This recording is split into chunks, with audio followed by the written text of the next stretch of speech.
our parish minister for Uhuru Parish, the Reverend Peter Dirango, elders, Elder wetu Regina Ndegwa, mgeni wetu wa heshima siku ya leo, the CAC session,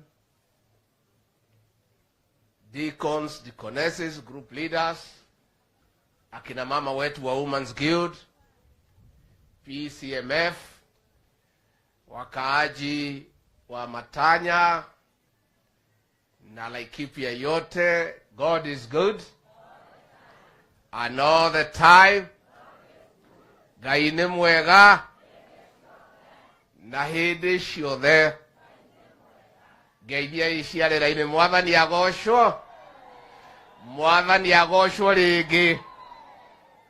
Andũ atigithi mũrĩega. Happy New Year. Mũrĩ okuo andũ aitũ. No mwĩyũmĩtie. Ona kwaritũha. Ona mwaborwo kĩrĩa kĩ mũhuko. Ona mathĩna maingĩ ha. Na wathani wa maheni. Mũkeyũmia ki. Ona ni ndĩyũmĩtie wa kahĩti wa kairĩtu. Parish minister wetu, nataka niseme asanti kwa kutupatia nafasi kuja kwa sherehe service ya huyu Elder Regina ambaye amefanya kazi nyingi sana ya Mungu katika hii parish. And Elder Regina and your family, nataka nikupongeze kwa kujitolea kwa kazi ya Mungu, na Mungu atakubariki. And even as you retire, you are not tired. Uendelee kumtumikia Bwana na uendelee kusaidia kanisa yetu ya PCA. So I want to congratulate you for your distinguished service to our church and to Christians within this parish.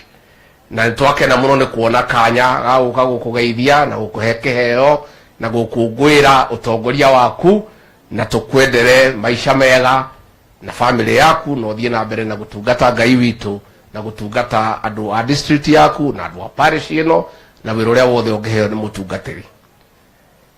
Our preacher of the day, Reverend, asante sana, na watu waka muno, watu nyitia bureki cia ngoro, ni twagwa kiugo kiega na twega, tukuinuka turiega, twina hinya gukirura tukire.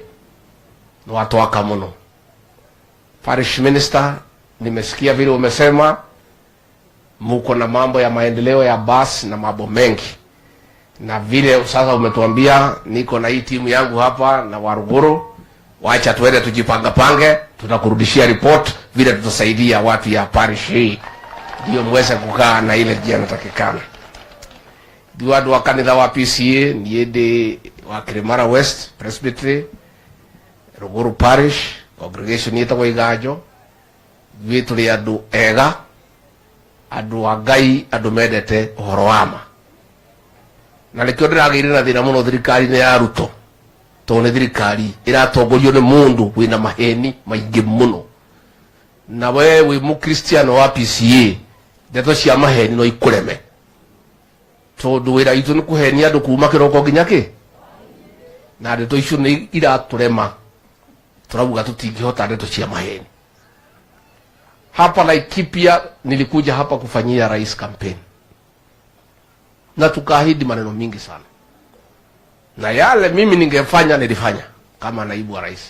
Ingine mingi ni ya rais yeye ndiye mwenye kusema pale.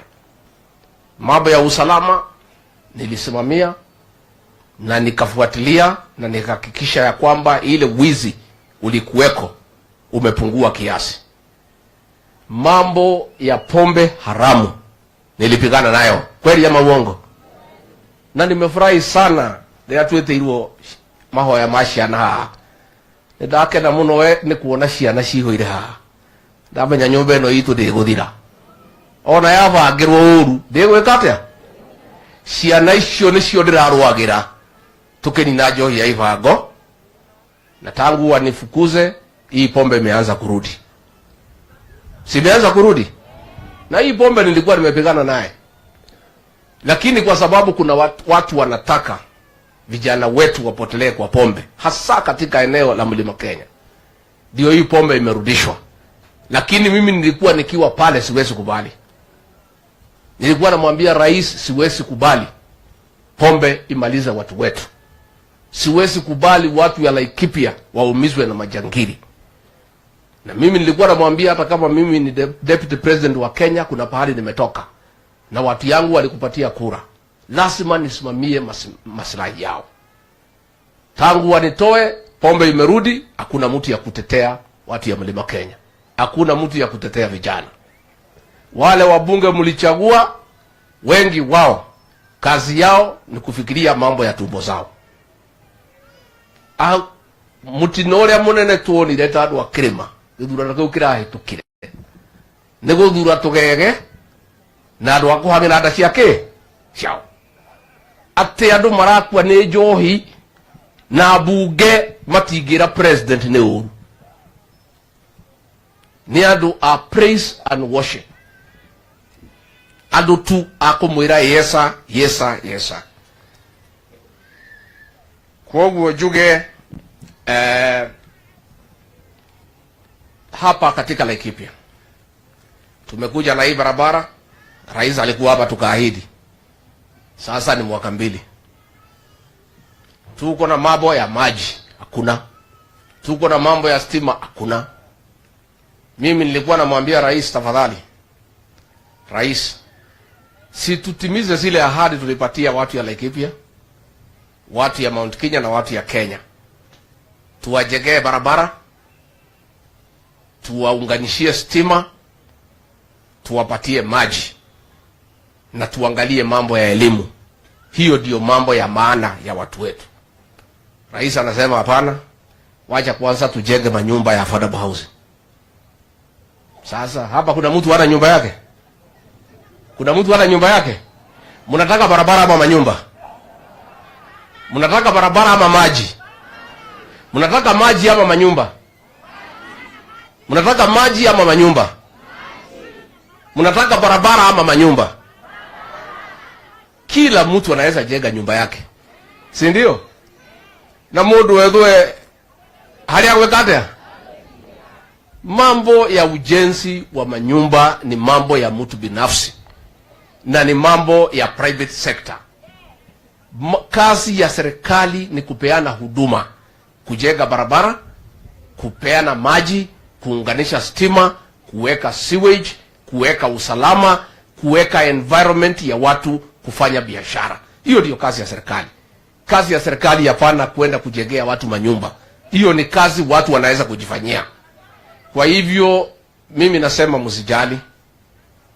Utirebulete kagate. Utirebulete kagate. Orero ni Msijali. Rigiji, when he was talking, but of course, you know, after he was impeached, then these are the kind of speeches that he has been making. He has been making headlines all over the country. That is the former and also the impeached Deputy President of the Republic of Kenya, Rigathi Gachagua, when he was speaking. And you know that it's now a few months, few years to 2027. Now, instead of performing for the people of Kenya, instead of carrying on developments, now the government is now looking forward to uniting Kenyans. Because some of the leaders, as they say, they are so into politics rather than carrying on development. And now the position for 2027 is now taking shape. As you can see, the Jubilee leader will be raising flag for Jubilee in 2027. They have said no other than Fred Matiangi. Fred Matiangi is the former cabinet secretary for the Ministry of Education, former cabinet secretary for the Ministry of Data Security, whereby during the time of Uhuru Kenyatta, you have seen how Matiangi used to perform. And he really brought back education system into the country. And he brought LAME and also the education was given that recognition during the 2017 to 2016 national examination. Now he want to become the president of the Republic of Kenya. This is after the endorsement of Matiang'I by the Jubilee members, led by the former president of the Republic of Kenya, Uhuru Kenyatta, and of course the Secretary General Jeremiah Kioni, whereby he said that they are ready. They want to give Matiang'I that position because he is brave, strong, and also he has the best methodology to compete with William Ruto when it comes to 2027. That is what they are planning. They want to make President William Ruto first president to exit for one term. Does it mean that they will win? Are you sure that this Jubilee will win? Because if you consider those members who are going to vie for 2027, then you see the likes of Matiang'I, the likes of Uhuru Muigai, that is the likes of the current president of the Republic of Kenya, William Ruto. You see, they have also Kalonzo Musyoka has said that he will be in ballot. You have seen how George Ojokoya, of course, Roots Party, he will be in ballot come 2027. Also, they are going to get into this ballot before 2027. That's why you see a lot of people are saying that 2027 is going to be a year of revelation. I was just asking, how are they sure that they're able to make the president first exit by the end of first term? Because you have seen the deputy president, Kithure Kindiki, what he was saying, the haters who are saying that the president will serve for first term, then they should also focus with the development. They should make sure that the current developments in the Republic of Kenya. Why? A president, because he got into this, then he is the 50th president of the Republic of Kenya. Even if he just steps today, then he will have left that legacy. And also, Kithure Kindiki, he said that the president has performed very well, something that took the second president of the Republic of the third president of the Republic of Kenya, that is Mwai Kibaki, which took him 10 years. It took William Ruto only a first term to carry on those development. That just we are asking. Do you think that the same way you are saying that Kithure Kindiki is a yes or no person? Does it mean that Kithure Kindiki is also supporting the government? Also, we have seen the loyal followers, the likes of Oscar Sudi, saying that Gachagua was favored. Favored. Is it that Gachagua was favored? Just wondering how was Gachagua favored. But anyway, others, you're going to get them here in Africa 24. So you're following us for the first time. Do you remember? Do you believe that Matiang'I will make the president William Ruto to just go home for the first term? Because as you can see, he is the main contestant of this 2027. You know, they have Kalonzo. Kalonzo, you know, he is. They say he is weak, and he doesn't have that firm stand when it comes to saying what he wants. That is what Maybe they're elsewhere saying. I have some power. I have Kalonzo some leverage, Musyoka. but at So home I Matiang'I have will no be power. there, and he will be Because you are my fighting to neighbors, you are keep my relatives. the So you win, decide. to maintain the win Decide. until he makes the president to just step out Decide. for the first term. Mimi I cannot And come which there Kenyans now are at the questioning campaign how center yangu true is ni this. Marimandi. By the time utoke hapo ufike Sigalagala ama Lungalunga ama sijui Kor. So nyinyi, mi naomba kwa heshima munisaidie, muniombee jameni, muniombee, muombee rais, muombee rais, and don't be cheated by anybody. What is the alternative? Kalonzo and Wajakoya?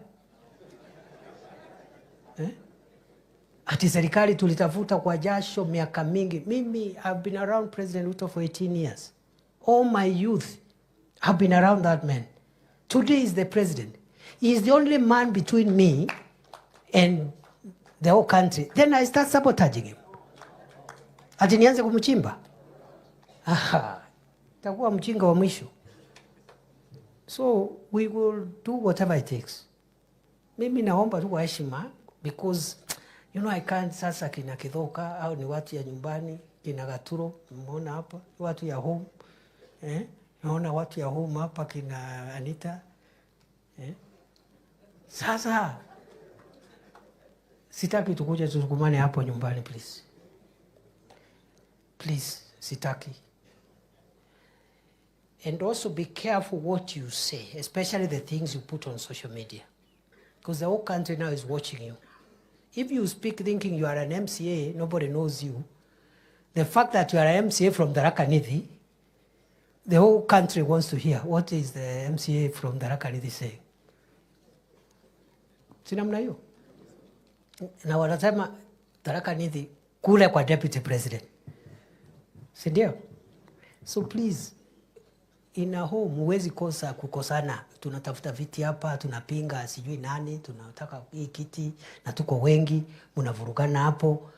Lakini sasa hapa juu tuwe careful tusiharibu. Na tuwe careful vile tunaongea, because majirani na watu wa Kenya wanaangalia. Huyu mwenzangu alitolewa kwa kiti kwa kuongea mambo ya nyumbani kasoro hekima. Hakuna mtu aongeangi mambo ya nyumbani, lakini kwa heshima, kwa hekima, kwa hekima. So don't push me. Ati tunataka deputy president tutangazie.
What is the alternative? Kalonzo and Wajakoya. You think that he has been around the President William Ruto for 18 years. So if anyone there says that he want to sabotage William Ruto, then he is shocked. If he will one day say that he is standing against William Ruto, then that will be a big mistake that he will have made. That is the current Deputy President of the Republic of Kenya, Kithure Kindiki. And he saying that this is something that he has never imagined. So he is having a lot of trust when it comes to governance of this country, that he believes that the President of the Republic of Kenya, William Ruto, has the best methodology, has the best ideas to transform the country. He has the best methodology. He has the best strategy to make this country move ahead. That is what the deputy president is saying. Earlier, he had criticized members of the country who are saying that they don't believe that president will serve for first and second term. They want to make president move. That is Kithure Kindiki when he was speaking. Pronouncements, but Kibaki was very committed. In 2 years, President Kibaki became the most hated and the most unpopular person in Kenya. In 2005, 2 years after his election, the first time, 3 years, he brought a referendum. He was defeated in that referendum. You remember Banana Orange? He was defeated. He dissolved the entire cabinet. He was left with the old man. It's a Moody Award or something. Yeah. So what is happening around here is something that has happened before. And why President Kibaki and President Ruto? Ask yourself why. It is because any transformative leader who has an idea of what to do about key sectors that define a country's transformation. Many times, the decisions that leader has to make to transform the country are usually unpopular. They are not popular. Populist leaders make popular decisions. Okay? I'll give you an example. This universal health care that we are focused on implementing is not the invention of Kenya Kwanza. Professor Kitaka and the others, the scholars, will tell you, President Kibaki intended to bring universal health coverage when Charity Ngilo was minister. Aka-introduce the topic, siasa kama hii ikakuja, Kibaki retreated. Ikakufa. President Uhuru had universal health care in his manifesto. I'm part of the team that wrote that manifesto, the first term. Akaona it's very unpopular because you have to increase the levies that you're charging people and so forth. Akaikalia first term. He thought he can introduce it in second term when he's going home because he will not be looking for re-election. So in 2018, Aka announced the Big Four agenda. One of them was universal health coverage. Cecily Kariuki was the minister for health. Siasa ikakuja, Uhuru backtracked. I remember Uhuru asking us, sisi tuko na insurance? Kama watu wamekataa health insurance, sisi tuko na insurance? Alafu akauliza deputy yake that time. I just overheard, nilikuwa area tu, nilikuwa hapo, sikuwa karibu. Nikasikia akauliza deputy yake, "Hey William, si mimi na wewe tuko na nyumba? Hii housing program, kwa sababu housing ilikuwa kwa Big Four ya Uhuru pia, isn't it? Si wewe uko na nyumba na mimi niko na nyumba. Hii manyumba ni ya nini? Tuwache." Wakawacha.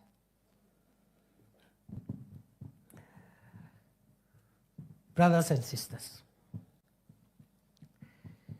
I'll shortly tell you what housing and what a health insurance for every Kenyan means to the economy and to household incomes in a short while.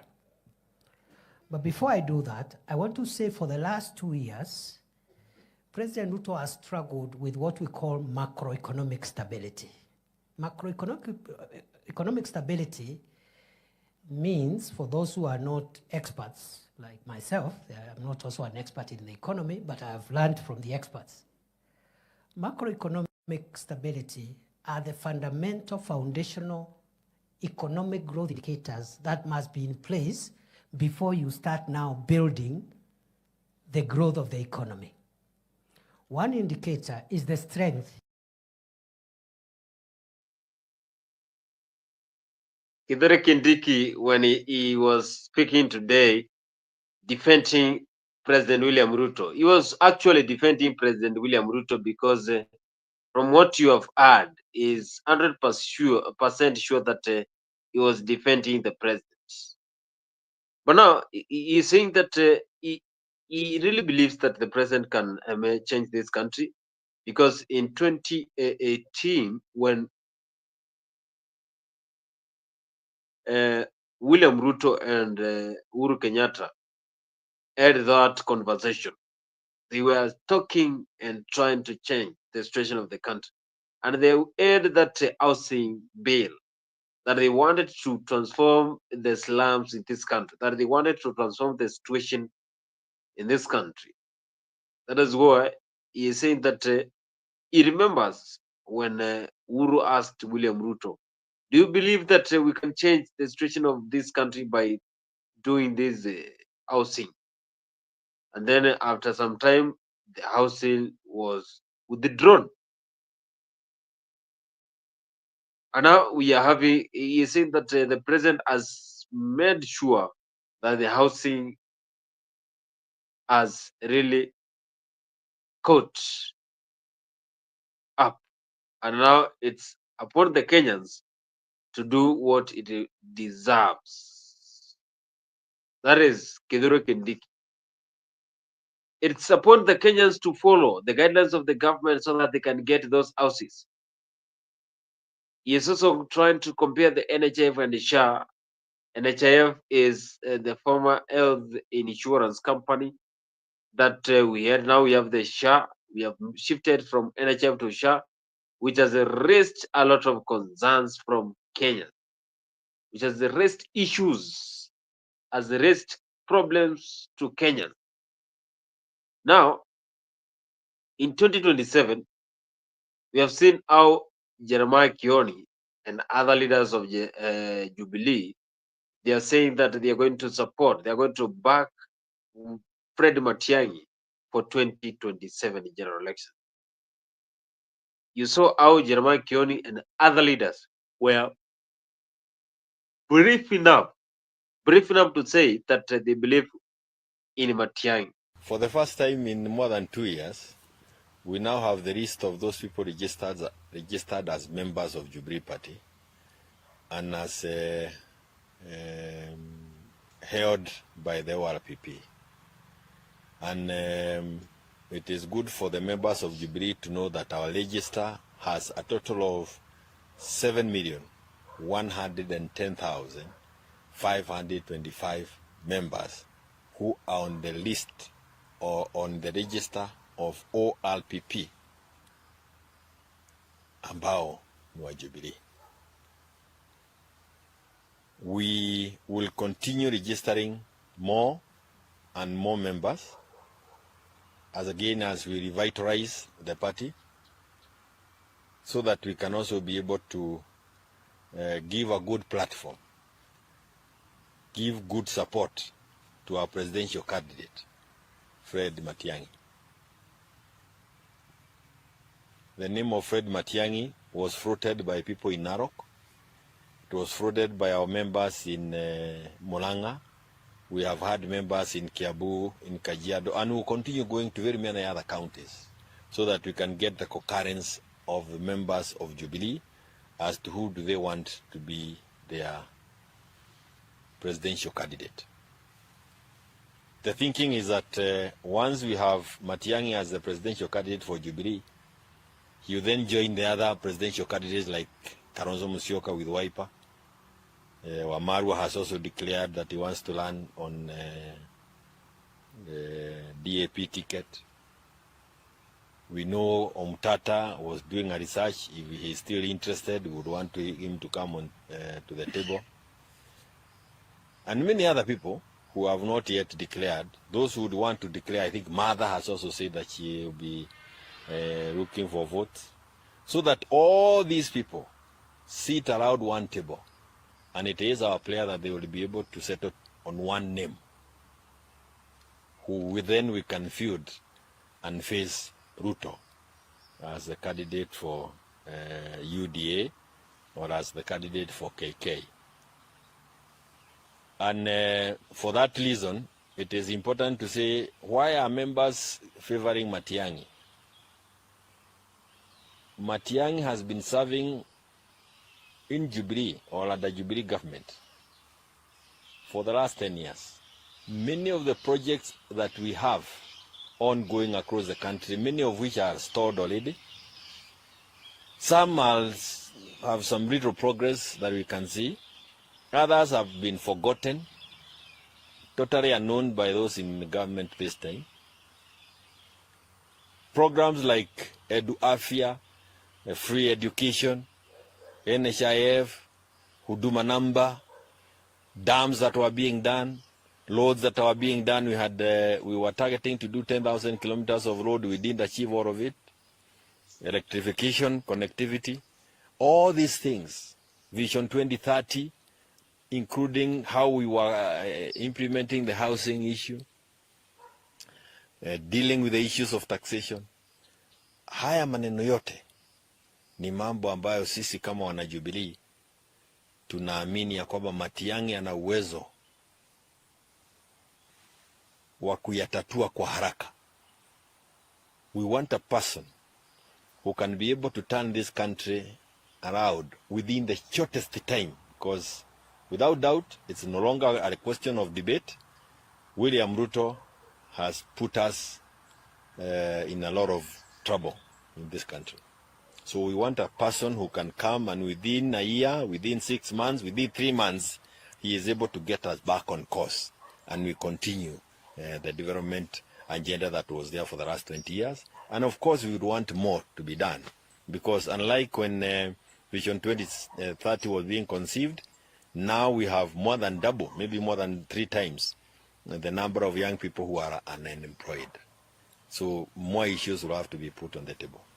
It's our desire that all those people who have expressed their ambition to look for presidential votes, that they will coalesce around one candidate whom they can then say, whom we can then all of us say, hapa ndio tunaweka kura zetu sote kama Wakenya wale wamechoka na Ruto. And we are picking somebody from outside the mountain and somebody from a small community, because Kisii are not a big community. We have smaller communities, but it is one of the small communities in this country.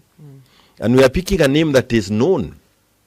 And one of the reasons why we did the 2010 constitution, we are saying it should be a constitution that can give us a presidential candidate from any corner of this country. So the picking of Matiang'I, before anything else, is one, I would want somebody to put another name on the table that is better than his. Again, this is competition. But two, as Jubilee party, we also need a person who can help us. Parties are able to mobilize in this country better when they have a presidential candidate. That is another thing. That's another reality. But Matiang'I, we pick him for what reason? When Uhuru was running the country, and William Ruto decided to go back to the rooftop and campaign, you remember when they were told this is Tanga.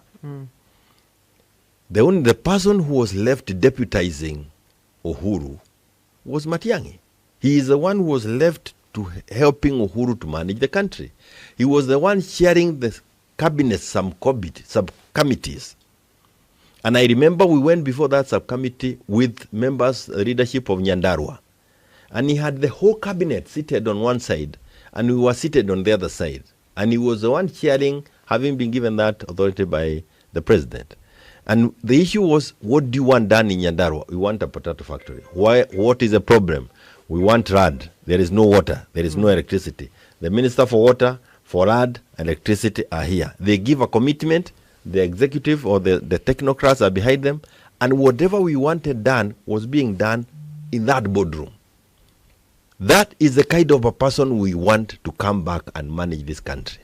We want a person who can get us back NHIF working tomorrow. Like Trump has signed executive orders, and we can see things. I'm looking for that kind of a person. Who is this who can get this country back on track in that manner? And I'm not saying Matiang'I is an angel. Remember, in fact, angels were not, they were not left with us by the Almighty God. Konawa uko biguni. What do you mean, white God?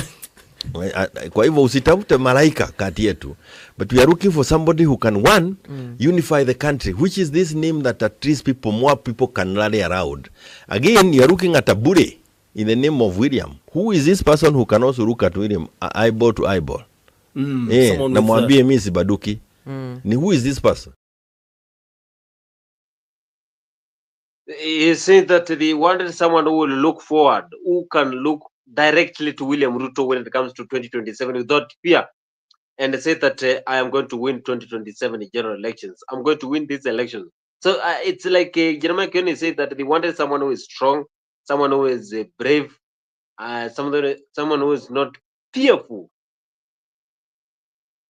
That is Jeremiah Kioni when he was explaining 2027 general election. Just asking, do you really believe that Matiang'I will be the president of the Republic of Kenya in 2027? Just asking, what is your view about 2027 general election? Earlier today, the president defended Raila Amolo Odinga in Egypt when we had that summit. President William Ruto said that he will support former Prime Minister so that he can clinch Africa chairmanship. Was for an immediate and unconditional ceasefire. We also discussed Egypt's steadfast support for peace efforts in Somalia under the African Union Support and Stabilization Mission in Somalia, as well as its role in mediation efforts in Sudan and South Sudan. Kenya and Egypt will continue working together to ensure stability in our region, coordinated through the African Union, IGAD, and other regional mechanisms to maximize the impact of peace efforts in our neighborhood. Looking forward, Kenya undertakes to work with Egypt in all the other areas that are of mutual interest, and I did inform my brother of Kenya and Kenya's nomination of the Right Honorable Raila Odinga as its candidate for the chairperson of Africa Union Commission, and continue to seek the collaboration and partnership as we have done in the past for support of our candidates. Further, we discussed the need for urgent reforms within the African Union to make its structures more efficient and fit for purpose. And as a champion of Africa reform of our institution, its agencies and organs, I reported to my brother the progress that has been made and the interventions that are on the way, and that I will be presenting a comprehensive report on the reform of our institution to make it fit for purpose. As we all know, that our continent is slowly becoming the theater of terrorism and conflict. And unless and until we have a coherent, cohesive, and well thought out plan on how to deal with the challenges of conflict and terrorism, our continent will continue to suffer the weight of underdevelopment and no. We have to support Raila Amolo Odinga, the former Prime Minister of the Republic of Kenya, until he becomes the chairman of Africa. That is the president during the state visit in Cairo, Egypt.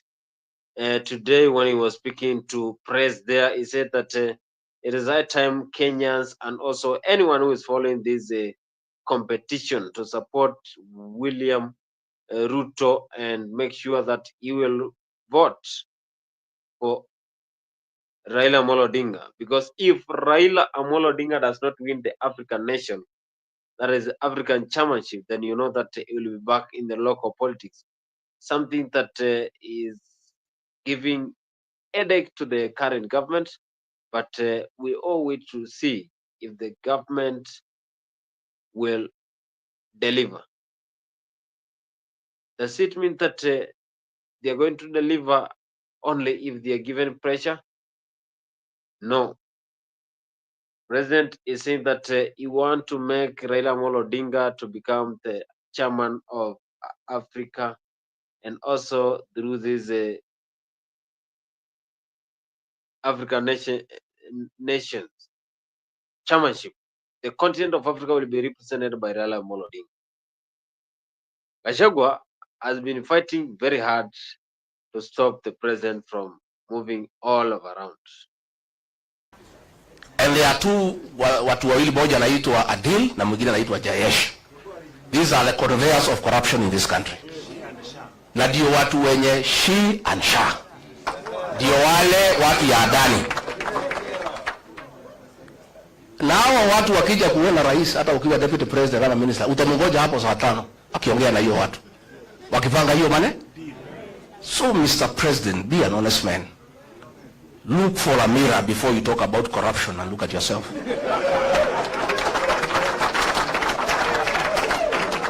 If you think the people of Kenya are very intelligent, regarding Gachagua has not been associated with any scandal in this country. So wewe unaenda pale unasema he is incompetent. In matters of incompetence, Mr. President, I tend to agree with you to a certain extent. Serikali yako ni ya uongo, kutenga, kudanganya watu. Uliandika mkataba na watu ya Western, ukaamjema utajenga 1000 kilometers, hujajenga. Umekuwa hapo juzi unafungua transformer. Wewe mimi ulitaka nikusaidie kudanganya wa Kenya. In matters kudanganya wa Kenya, Mr. President, I'm incompetent. Absolutely. I accept. Because hiyo alikuwa anataka tuende ku-launch barabara na anajua hakuna budget. Tukitoka Matinga inafanya nini? Sasa hiyo ndio kazi rais anataka nimsaidie. Ndio anasema huyu haelewi programu za serikali. Sasa kwenda kupeleka Matinga ukijua hakuna kazi inafanywa, hiyo ni programu ya serikali. He was telling me to go and defend Adani. Tulikuwa na Eugene Wamalwa, huyu mheshimiwa, na Onyonga kwa mazishi Kitale. Huyu Onyonga akaamuka, akalima serikali mambo ya Adani, na mimi nakaa tu pale. I don't want to nod because I'm still in office. That Adani thing is the worst form of corruption in this country. So mimi nilipoamuka, I never responded. So one of the PAs ya mkubwa akanipigia simu. Mtu yuko huko, mtu ya 36. Wewe ni deputy president ya sangapi? Maana ya deputy president, you speak last. Dio ile maneno yote iko baya ya serikali ukanu. Kwa nini huyo Nyonga alilima serikali mambo ya Adani and you are not defending? Nikamwambia I cannot answer you. Tell your boss to call me. So president ananiambia, nimwambia mimi siwezi. That thing is corruption. I cannot defend it, Mr. President. I cannot. That is why he is saying I was not defending government programs. Sasa corruption, is it a government program? So wanasema ati I'm incompetent. Hii mtu hakuna kitu anaelewa. Sasa kama serikali ni wizi tupu, sasa what is there to defend? Walinipeleka Senate ati nimekataa watu watolewe Nairobi River. Walinishitaki nimekataa watu wafukuzwe Marigiti Market.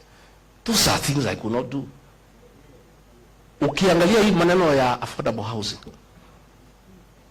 it is the worst fraud against the people of Kenya. And it's good today I tell the country. And those are things he was telling me to go to TV to defend. I told him I will not. Mimi pia nikichwa ngumu. That housing, initially we believed in the president. That ni ya kuleta ajira, nini, maneno kizungu mingi, we looked okay. Until it came to my attention, it has nothing to do with housing. Ni biashara. Ya kwamba PS wa housing. Ukitaka kujenga affordable housing, you must go and sign a subcontract na kampuni ile tauza simiti na chuma na mabati. Na hiyo kampuni watu wale wakubwa zaidi Kenya wako ndani ya wapi? So this housing levy inatolewa kwa watu ya Kenya is to make sure these houses are going on, ndio hao wauze simiti, wauze chuma, wauze mabati. That is what the president is accusing me of not understanding and being incompetent.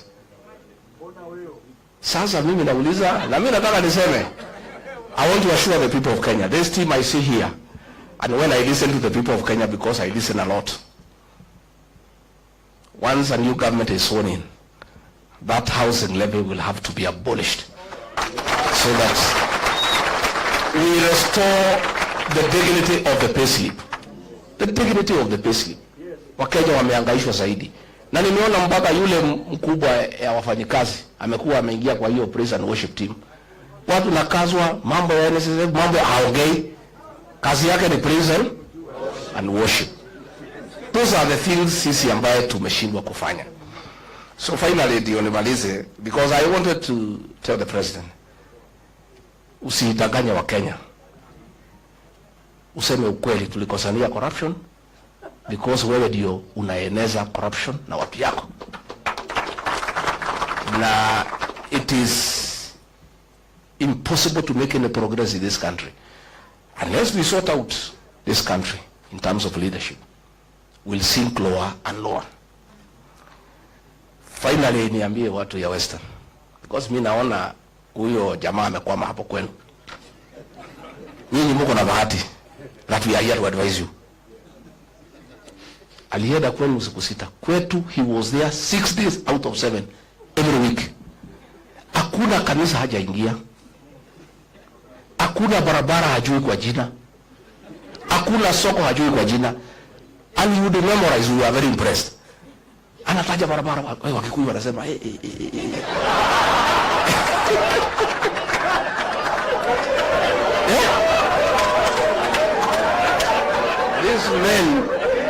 These men. Gachagua trying to criticize the president after trying to please the Western people, because he remembers even during the 2022, whereby the president used to have sweet names that really changed the mindset of Kenyans. The mindset that led to William Ruto being voted as the 5th president of the Republic of Kenya. I'll ask you why. Is that also not a fact? Okay, can I then move to... Is also that's not a fact? Can I say my show, honorable members? Thank you. Yes, please, Senator. Honorable Ayub, and I want to tell my brothers, Honorable Ruku, who was the deputy president of the government that was there when KQ had not paid any debts and we were having Kenya Power not having anything? And do you want to tell me Deputy President of the Republic of Kenya? Who was in government? The person who is in charge of the running affairs of the Republic of Kenya is the president. He's the president. It's not the deputy president. Don't lie to us. Your friend Gachagua saying that he was getting notes. Why was he not making Allow me to finish my argument, brother. Allow me to finish my argument. But make it properly. Don't let him make his argument. Honorable Sossion. Allow me to let's have some order. You came here to heckle me. You can't manage. Allow me to make my argument, then respond, because all of us are educated. But we are behaving like old women and men in a marketplace.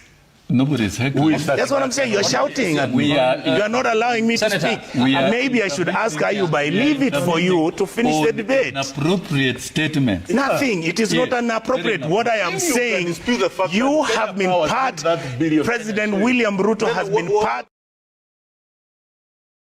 Senator Onyonga, of course, he is one of the leaders who have been criticizing the Kenya Kwanza government. Of course, today, Oscar Sudi, you know, if Sudi speaks, then you know who has spoken. Said that Gachagua was expelled because of very many things, and here are some of the things that led to Gachagua impeachment. Wamunyoro Express, muongo, mkabila. Eti unasema ati uliita watu kwako atukapangia William Ruto bila atakuwa rais. Wewe Wamunyoro, wewe ukipewa nafasi ya kuambiwa sasa wewe ndio naibu wa rais, si tulikuwa tumebakisha mwezi 3 au mwezi ngapi Wamunyoro? Na tulikuwa tumepanga hizo vitu zote, unaongea juu yake ya chata kwa every county, every region. Hii mambo yote ulipata kama iko tayari. Wamunyoro, acha nikukumbushe. Wewe Wamunyoro, Ndindi, Nyoro, Kimani Ichung'wah, Moses Kuria, Kabogo, Waiguru, Cecily Mbarire, Kithure Kindiki, mpaka kule akina Mithika Linturi, na wengi wao walikuwa wanafaa ama walikuwa wanatoshea. You have equal measures ya kuchaguliwa kama naibu wa rais. Na wewe unajua what stakes or what happened hiyo siku or Saturday from saa 1 asubuhi mpaka Sunday saa 9 usiku, tukijaribu kujadiliana nani atakuwa naibu wa rais. Wewe unajua vizuri sana walipiga kura ya kwanza ukaanguka, ukapata kura 4. Wakapiga kura ya pili ukaanguka, ukapata kura 4.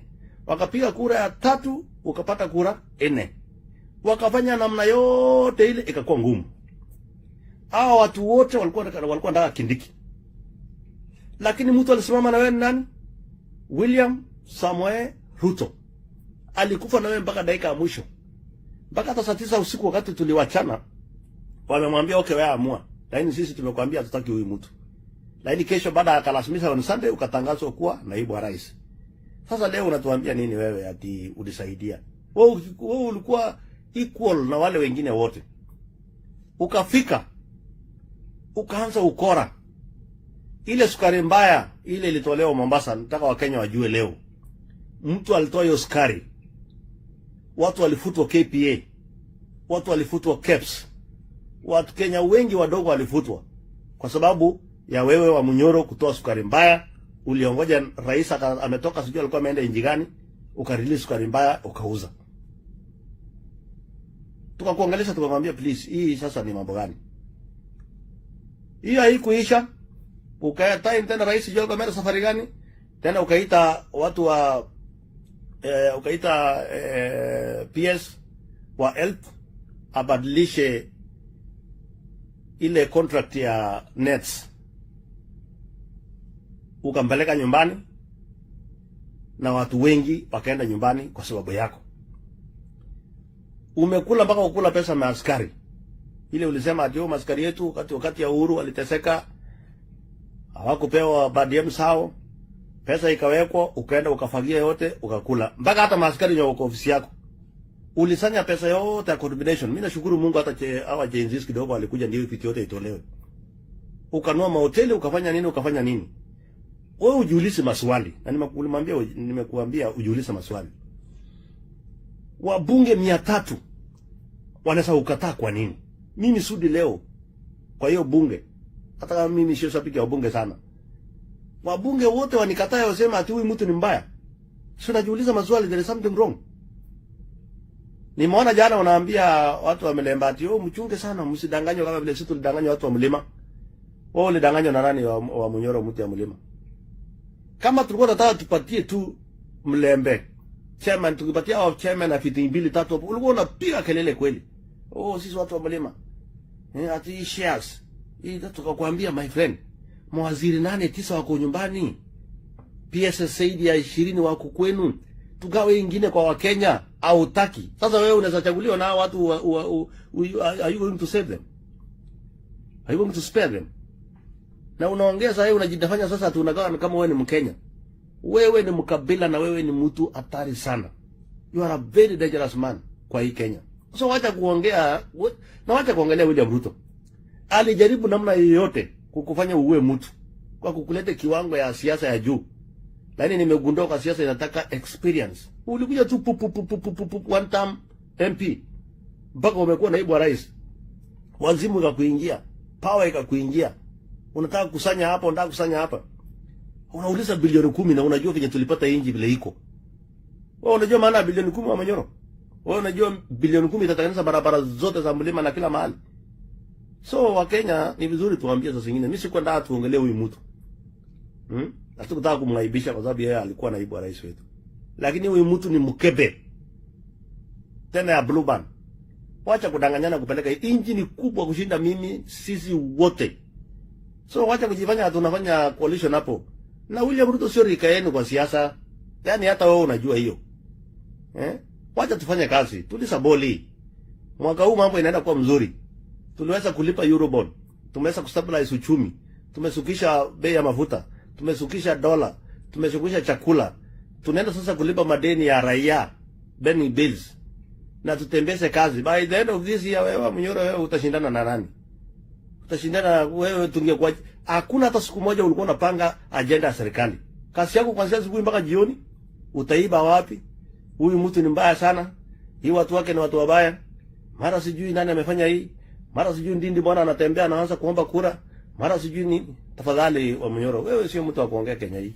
Tafuta na wewe sio rika ya William kwa siasa. Wewe ni rika yangu. Ishungwa. Na wale wengine wadogo wote tukikuja huko Meru labda Pato na wengine, yani wewe ni rika yetu. Tukikuja wa Mumbi hapo kwenu hapo, tukuja hapa, tukirudi hapa nyuma kidogo Ishungwa, tukienda pale kidogo group ya kina Kiborek, hii group ya kina Jakundi, hiyo ndio rika yako kwa siasa. Acha kujiweka siasa ya juu. Mtu ulipewa kiti free of charge. Wewe na mimi tuliangaishwa na Uhuru, wewe unajua. Tukajitetea tutoke kwa hiyo shida. Sasa naona tena umepewa kiti, ukakanyaga kiti, mpaka sasa uko nje tena unaenda kupanga tena. Mimi nakuhurumia sana my brother. Kwa Munyoro, relax, kaa nyumbani na utulize boli. Hapo ndio ulikuwa unafaa kukua. Wewe ufanye hata kuwa mjumbe. Wacha kukua naibu wa rais. Wacha kukua rais. Unaota ndoto kubwa ya for nothing. Kwaheri.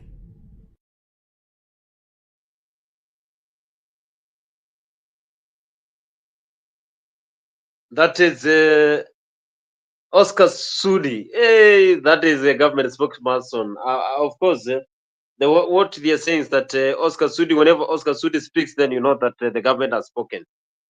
So he said that he is aware that Gachagua was involved in scandals. And also trying to say that even before he was nominated to become the running mate of William Ruto, they had already arranged. That is what Oscar Sudi is saying. The plans were there. They had already arranged on 2027 general elections on who is going to be the next deputy president. They had already arranged. The plans were there. That is what Oscar Sudi is saying. And of course, they have been saying that whenever Oscar Sudi speaks, then you know that the president has spoken. Of course, the president has to make headlines before anyone else. But you know, the race for 2027 is up. The race for 2027 is still up. And Gachagua, he said that he will be in ballot. You go to Jeremiah Kioni, he said that the Jubilee will be led by Fred Matiangi. Matiang'i, what's some in the comment section? Uhuru seems to be a very bitter man and very happy whenever the country is in a crisis. History will judge him as the most evil president we have ever had, unfortunately. Hey, that is awesome. Uhuru was cheering government of the US and freezing US and health to Africa. He seems to be excited. But fortunately, the government of the US has resided its earlier freeze. Let's see what it is. Of course, the former president today is spoke. That is Uhuru Muigai Kenyatta. Being able to repurpose our resources to where they shall have the greatest impact on our population shall remain the biggest and most critical agenda for the African continent. Let us be ready and let us be prepared. Let us be self-reliant by ensuring that we deal with the challenges that we have in order for us to be able to free resources for where they are most needed. I saw some people the other day crying, oh, I don't know, Trump has removed money. He said he's not giving us any more money. Watu wanalia. Why are you crying? It's not your government, it's not your country.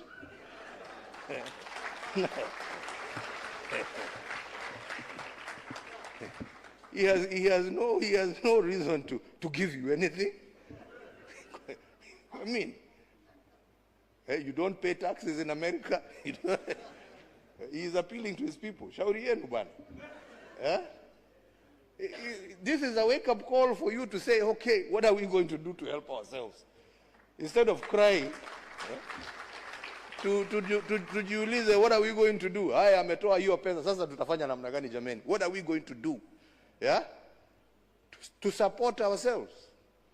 Because nobody is going to continue holding out a hand there to give you.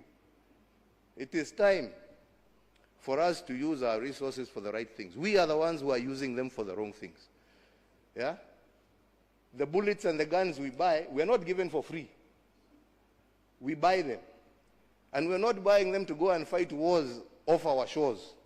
We are fighting our own people. Hapa hapa too. Yeah? Brother killing sister, sister killing brother. Over stupid things. Yeah? Let us work together to bring an end to all of that and to focus ourselves on those issues that really matter for our people. I thank you very much.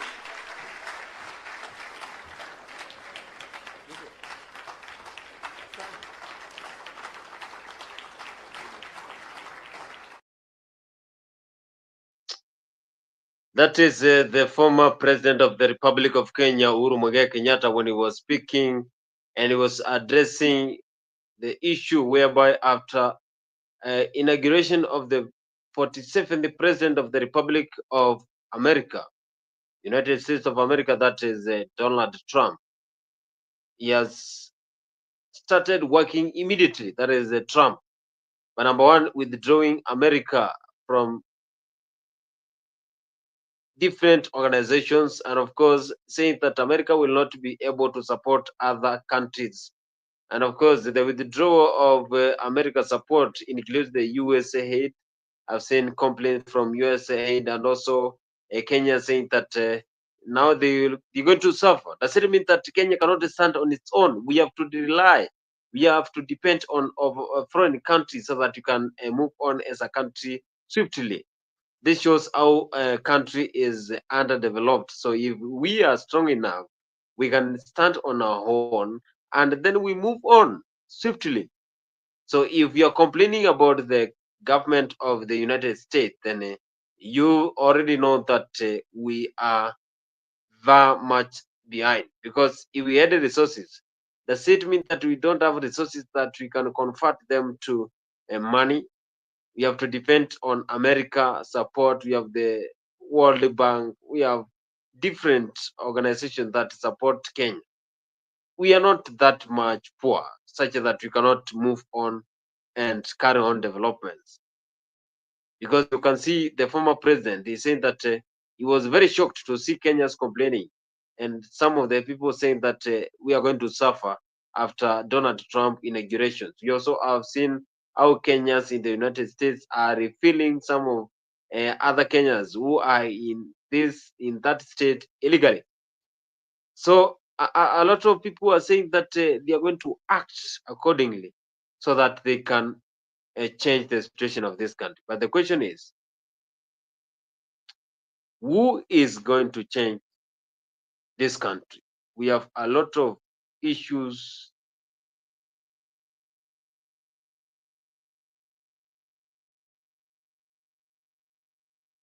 that are being raised when it comes to the Republic of Kenya. Kenya needs someone who will transform, because for a long time, since 1963, since we took independence, we have been crying. But they are saying that they have ops, the rights of Awosam, they have ops with the current governments. Those ants, I will say, 2027 Matiang'I head to head with President William Ruto. That is the only two areas that will be a big, will have that big competition. Tough. The competition is going to be very tough if Matiang'I is going to be in the ballot, because you know he really shaped away when he had those two ministries during Uhuru Muigai Kenyatta regime.